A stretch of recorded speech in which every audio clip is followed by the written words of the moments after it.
100% বাঙালি। পাহাড়ি পাকা পেঁপে খেয়েছেন কখনো? না খেলে চলুন আমার সাথে, খাওয়াবো গাছ পাকা পাহাড়ি পেঁপে। বাংলার আনাচে কানাচে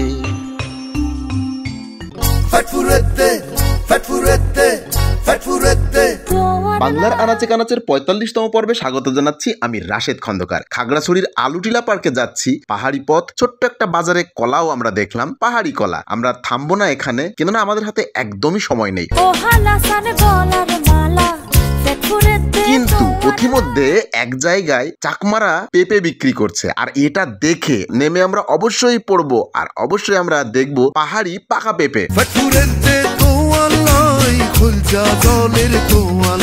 আমাদের ড্রাইভার সাহেব নেমেই ঝটপট করে সে একটা পাকা পেঁপে ছিলে ফেললো, অবশ্যই অনুমতি নিয়েই। রহিম ভাই, মাসুক ভাই, জান্নাতি আপু এরা সকলেই পাহাড়ি পেঁপে স্বাদ নিতে লাগলো, আর আমি অভাগা ক্যামেরা ধরে ওদের খাওয়া শুধু দেখছি আর ভিডিও করছি।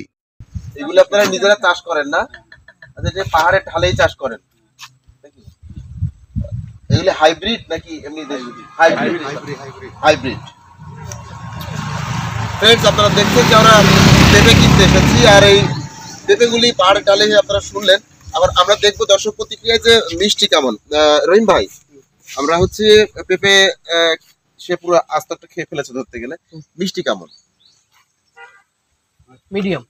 মিডিয়াম, তার মানে খুব বেশি মিষ্টি না, টাটকা। হ্যাঁ, একদম পুরোপুরি টাটকা, ফ্রেশ। আচ্ছা, আমরা ইয়া ভাইয়ের কাছে যাই, মাসুক ভাইয়ের সাথে। মাসুক ভাই, আপনি যে পেঁপেটা খাচ্ছেন, এই পেঁপেটার টেস্ট কেমন?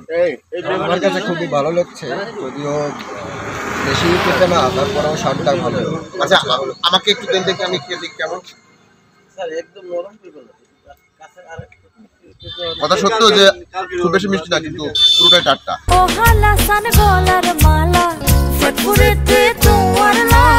ভাই, আপনার নাম কি?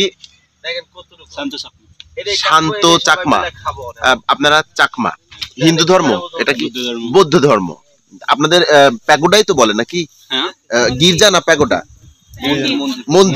মন্দির আছে আশেপাশে কোথাও? পাহাড়ি পেঁপে খাওয়াবো। আজ এ পর্যন্তই, আল্লাহ হাফেজ। বাংলার আনাচে কানাচে